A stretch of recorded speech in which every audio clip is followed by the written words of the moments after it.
हमें Israel Hamas जंग याद है। रूस यूक्रेन वॉर तो लगातार सुर्खियों में बना हुआ है, हम राजदूत में भी बात कर रहे हैं। लेकिन इन सबसे बड़ी और खतरनाक एक जंग अफ्रीका में चल रही है, जिसमें हजारों लोग मारे जा चुके हैं, लाखों विस्थापित हैं। रेप और टॉर्चर की तो अनगिनत कहानियां हैं। ये कहानी सूडान की है, जहां अप्रैल 2023 से सिविल वॉर चल रहा है। झगड़ा सूडान की सेना और पैरामिलिट्री फोर्स आरएसएफ के बीच का है, लेकिन इसमें कई विदेशी किरदार भी शामिल हैं जो अपने फायदे के हिसाब से अलग अलग धड़े को सपोर्ट कर रहे हैं, जिसके चलते सूडान का सिविल वॉर वर्चस्व की लड़ाई में तब्दील हो चुका है। अब इस कड़ी में यूनाइटेड नेशंस की अदालत में यूएई के खिलाफ शिकायत दर्ज हुई है। ये शिकायत सूडान ने की है। सूडान का इल्जाम है कि यूएई आरएसएफ को हथियार और पैसे देकर नरसंहार करवा रहा है।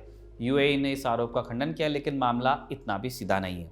सूडान के सिविल वॉर में यूएई का क्या रोल है? यूएई के अलावा और कौन कौन से देश इस सिविल वॉर में शामिल हैं? और सूडान का सिविल वॉर 2 साल बाद भी खत्म क्यों नहीं हुआ? आज के शो में हम इसी पर विस्तार से बात करेंगे। खबर गांव है। नमस्कार, स्वीकार कीजिए निखिल का। आप हमारा डेली इंटरनेशनल बुलेटिन राजदूत देख रहे हैं।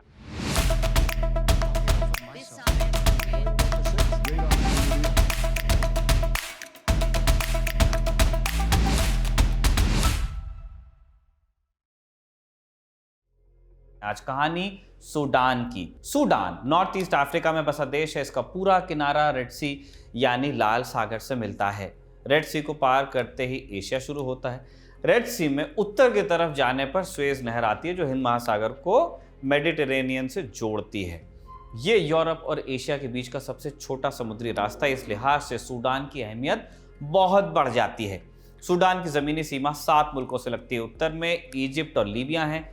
इजिप्ट थोड़ा स्थिर है, मगर लीबिया में 2 सरकारें चल रही हैं। वेस्ट में चाड बसा है, जहां 1991 से एक ही परिवार का शासन है। दक्षिण में सेंट्रल अफ्रीकन रिपब्लिक CAR और साउथ सूडान है। CAR दुनिया के सबसे कम विकसित देशों में गिना जाता है, जबकि साउथ सूडान तो सूडान से ही अलग हुआ था। हाल आप समझेंगे। ईस्ट में इथियोपिया और इरिट्रिया है। इथियोपिया अपनी ही घरेलू जंग में उलझा हुआ है। इसके अलावा इरिट्रिया की हालत भी बहुत अच्छी नहीं है। ये मुल्क इथियोपिया से अलग होकर बना था। अब आप सिविल वॉर पर आइए। सूडान में सिविल वॉर का लंबा इतिहास रहा। जनवरी 1956 में आजादी मिलने से पहले ही झगड़ा शुरू हो गया था। सूडान के दक्षिण में ईसाई बहुतायत में थे, जबकि उत्तर में मुसलमान मेजॉरिटी में थे। नॉर्थ सूडान के लोग खुद को अरब मानते थे, जबकि साउथ सूडान वालों का जुड़ाव अफ्रीकी संस्कृति से ज्यादा था। दोनों की शारीरिक बनावट और चमड़ी के रंग में भी कुछ अंतर था। साउथ वालों की चमड़ी का रंग नॉर्थ की तुलना में ज्यादा काला था, इसलिए वो साउथ सूडान के लोगों को हिकारत की नजर से भी देखते थे। जब ब्रिटेन और इजिप्ट ने सूडान की आजादी का खाका खींचा, उन्होंने साउथ सूडान का ख्याल रखा नहीं, और इसके चलते साउथ सूडान में विद्रोह खड़ा हुआ, जो बहुत जल्द एक सिविल वॉर में बदल गया। आजाद सूडान का पहला सिविल वॉर 1955 से 1972 तक चला, और इसमें 5 लाख से ज्यादा लोग मारे गए। फिर 1972 में इथियोपिया की राजधानी आदिस अबाबा में समझौता हुआ। इसके तहत युद्ध विराम पर सहमति हुई और साउथ सूडान को ऑटोनॉमी भी मिली, और विद्रोहियों को सूडान की रेगुलर आर्मी और पुलिस में जगह देने का वादा किया गया। इसके बाद 1 दशक के आसपास शांति रही, लेकिन 1983 में कहानी फिर बदली। सूडान के तत्कालीन राष्ट्रपति जफर निमैरी ने पूरे देश में शरिया लागू कर दिया और साउथ सूडान की ऑटोनॉमी को भी खत्म किया, और ये 1972 के आदिस अबाबा समझौते का उल्लंघन था। शरिया लॉ से साउथ सूडान के ईसाई नाराज हुए। उन्होंने सरकार के खिलाफ मोर्चा खोल दिया। सूडान में फिर से सिविल वॉर शुरू हुआ। इस लड़ाई में साउथ सूडान का प्रतिनिधित्व Sudan People's Liberation Movement SPLM कर रहा था। SPLM के फाउंडर जॉन गरांग थे। उन्हें इजराइल की खुफिया एजेंसी मोसाद ने ट्रेन किया था। सिविल वॉर के दौरान इजराइल ने विद्रोहियों को अच्छा खासा सपोर्ट दिया। दूसरा सिविल वॉर 2005 तक चला। फिर केन्या की राजधानी नायरोबी में समझौता हुआ। नायरोबी वाले समझौते के तहत साउथ सूडान को 6 बरस के लिए ऑटोनॉमी मिली। 6 बरस बाद साउथ सूडान की आजादी को लेकर जनमत संग्रह करवाया जा सकता था। 2011 में साउथ सूडान में आजादी पर वोटिंग हो गई। लगभग 99% लोग आजादी के समर्थन में थे। उन्होंने वोट भी इसी तरह डाला। इस तरह साउथ सूडान एक अलग देश बना। ये दुनिया का सबसे नया देश है। बंटवारे से पहले सूडान अफ्रीका महाद्वीप का सबसे विशाल देश हुआ करता था। बंटवारे के बाद वो तीसरे नंबर पर खिसक गया। अब तीसरी सिविल वॉर पर आते हैं। ये 15 अप्रैल 2023 को शुरू हुई सूडान आर्मी और RSF के बीच। सूडान आर्मी की कमान जनरल अब्दुल फतेह अल बुरहान के पास है, जबकि RSF को लीड कर रहे हैं मोहम्मद हमदान दगोलो। उन्हें हमेटी या लिटिल मोहम्मद के नाम से भी जाना जाता है। दिलचस्प ये है कि दोनों जनरल एक दूसरे के कभी साथी होते थे। 2019 में राष्ट्रपति उमर अल बशीर के खिलाफ प्रोटेस्ट हुआ। बुरहान और दगालो ने प्रोटेस्ट में अपना हित देखा और उन्होंने मिलकर बशीर को गद्दी से उतार दिया। बशीर 1989 में तख्ता पलट के जरिए ही सत्ता में आए थे। उसी विधि ने उन्हें सत्ता से भी बाहर किया। खैर, बशीर के जाने के बाद सूडान में केयरटेकर सरकार आई। सिविल और मिलिट्री दोनों धड़ों के लोग शामिल हुए इसमें। उनका काम था लोकतांत्रिक चुनाव का रास्ता साफ करवाना और चुनी हुई सरकार को सत्ता सौंपना। बुरहान और दगालो भी इस सरकार का हिस्सा थे। Burhan number 1, Dagalo number 2। अब कुछ समय तो सब ठीक चला, फिर सेना को लालच आ गया। उन्होंने चुनाव कराने के बजाय एक और तख्ता पलट किया। 2021 में बुरहान ने सिविलियन प्रतिनिधियों को केयरटेकर सरकार से बाहर निकाल दिया, खुद सर्वेसर्वा बन गए।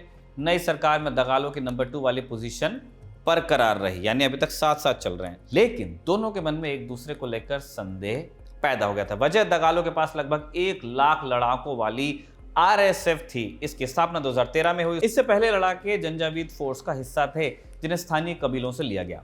बशीर ने इनका इस्तेमाल वेस्ट दारफूर में विद्रोह को दबाने के लिए किया। 2013 में इन्हें संगठित कर आरएसएफ बनाया गया। ये फोर्स उमर अल बशीर की वफादार थी। इसका इस्तेमाल बशीर ने अपने विरोधियों को निपटाने में किया।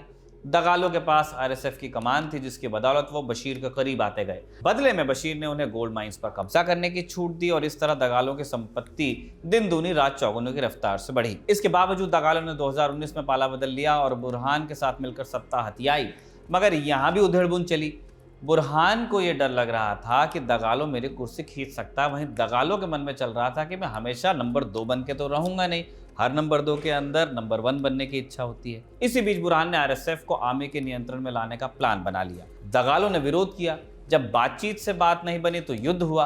अप्रैल 2023 में तीसरे सिविल वॉर की पहली गोली चली, जो अभी तक शांत नहीं हुई है। अभी तक क्या क्या हो चुका है इस गृह युद्ध में? अभी तक की लड़ाई में 1.5 लाख से ज्यादा लोग मारे जा चुके हैं। कई जगहों पर सामूहिक कब्रें मिल रही हैं। 1 करोड़ से ज्यादा लोग विस्थापित हुए हैं। लगभग 20 लाख लोगों ने दूसरे देशों में शरण ली है। सोचिए, सूडान की टोटल आबादी ही 5 करोड़ है, उसमें से लगभग 1 करोड़ लोगों के पास अपना घर नहीं बचा है, 20%। यूएन का कहना है कि सूडान भुखमरी के संकट में है। मुल्क की आधी आबादी को तत्काल मदद की जरूरत है। यूनिसेफ की रिपोर्ट के मुताबिक बच्चों के साथ तक रेप की घटनाएं आम हो चुकी हैं।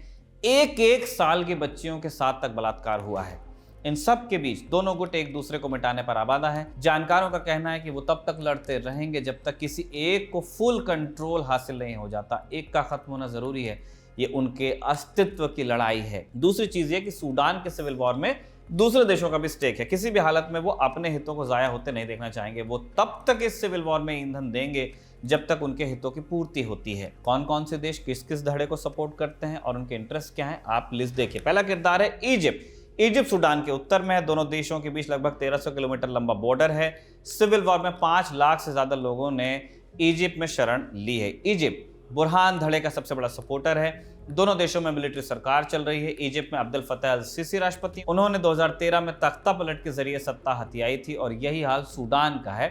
वहां बुरहान ने तख्ता पलट किया था। इसके अलावा इजिप्ट को रीजन में वर्चस्व भी कायम करना है। इथियोपिया से उसका विवाद चलता है। इथियोपिया सूडान का पड़ोसी है। जंग की स्थिति में सूडान इजिप्ट की मदद कर सकता है। इस वजह से भी वो बुरहान को सपोर्ट कर रहा है। दूसरा किरदार है ईरान। वो भी बुरहान को सपोर्ट करता है। ब्लूमबर्ग की रिपोर्ट के मुताबिक ईरान हथियारों और ड्रोन्स की सप्लाई कर रहा है। इसमें रूस उसका साथ दे रहा है। रूस ने ईंधन और वेपन्स के कंपोनेंट्स भेजे हैं, जिसकी बदौलत आर्मी ने आरएसएफ को पीछे धकेला है। दरअसल सीरिया में बशर अल असद के तख्तापलट से रूस को झटका लगा है। रूस को सीरिया में अपना मिलिट्री बेस खाली करना पड़ा है। इसने अफ्रीका और वेस्ट एशिया में उसकी इमेज को कमजोर किया है, इसलिए वो सूडान में मिलिट्री बेस बनाने की फिराक में है। इसके लिए सूडान आर्मी के साथ बातचीत चल रही है, ऐसा बताया जा रहा है। दूसरी तरफ ईरान के प्रॉक्सी गुट लगातार कमजोर हो रहे हैं। सीरिया में असद का पतन हुआ, लेबनान में हिजबुल्लाह और गाजा पट्टी में हमास को युद्ध विराम समझौता करना पड़ा। इससे ईरान के एक्सेस ऑफ रेजिस्टेंस को काफी नुकसान पहुंचा है। वो सूडान के जरिए इसकी भरपाई करना चाहता है। अब आते हैं आरएसएफ के सपोर्टर्स पे। इन्हें सबसे ज्यादा सपोर्ट लीबिया का जो विरोधी धड़ा है उसकी सरकार से मिल रहा है। हालांकि आरएसएफ का सबसे बड़ा सपोर्टर है यूएई। यूएस और यूएन के इन्वेस्टिगेटर्स का इल्जाम है कि यूएई चैड के रास्ते अरबों रुपए के हथियार आरएसएफ को भेज रहा है। उसका मकसद इस्लामिक वर्ल्ड में अपना वर्चस्व स्थापित करना है। साथ ही साथ वो आरएसएफ के कंट्रोल वाले गोल्ड माइंस का भी फायदा उठाना चाहता है। यूएई इन आरोपों से लगातार इनकार करता रहा है, लेकिन उसकी आरएसएफ से नजदीकी जग जाहिर है। आरएसएफ ने यमन के सिविल वॉर में यूएई के लिए अपने लड़ाके भेजे थे। इसके अलावा दगालो के रिश्तेदारों के बैंक अकाउंट्स भी यूएई में हैं। उनमें गोल्ड स्मगलिंग का बेशुमार पैसा है और यही पैसा दगालो की फौज को फंड करता है। आज सूडान की चर्चा क्यों? क्योंकि सूडान ने यूएई के खिलाफ international court of justice ICJ में शिकायत दर्ज कराई है। आईसीजे यूएन की सबसे बड़ी अदालत है। ये दोनों देशों के बीच विवादों का निपटारा करती है। सूडान ने इल्जाम लगाया है कि यूएई वेस्ट दारफूर प्रांत में नरसंहार में मदद कर रहा है। ये जेनोसाइड कन्वेंशन का उल्लंघन है। दरअसल आरएसएफ पर वेस्ट दारफूर में 9 अरब लोगों के हत्या के इल्जाम लगते हैं। सूडान का कहना है कि यूएई के सपोर्ट के बिना ये संभव ही नहीं है। यूएई ने इससे साफ इनकार किया। उसने कहा है कि पब्लिसिटी स्टंट से ज्यादा कुछ भी नहीं, हम केस को डिसमिस करने की मांग करेंगे। हालांकि जैसे सबूत हैं उनमें यूएई के लिए रियायत की गुंजाइश कम दिखती है। यूं तो आईसीजे के फैसले को टाला नहीं जा सकता, लेकिन कोर्ट किसी को फैसला मानने के लिए बाध्य भी नहीं कर सकता है। फिर भी इस केस ने सूडान की बदनसीबी को कुछ वक्त के लिए ही सही दुनिया के सामने तो जरूर रखा है। उम्मीद की जानी चाहिए कि जिम्मेदार संस्थाएं और देश सूडान की तरफ भी नजरें इनायत करेंगे। इसी के साथ अभिषेक का लिखा और निवेदिता का रिकॉर्ड किया राजदूत समाप्त होता है। खबरगांव को लाइक, शेयर, सब्सक्राइब करते रहिए। अगले हफ्ते आपसे मुलाकात होगी इस वादे के साथ। अभी विदा ले रहे हैं। शुक्रिया। शुभ रात्रि।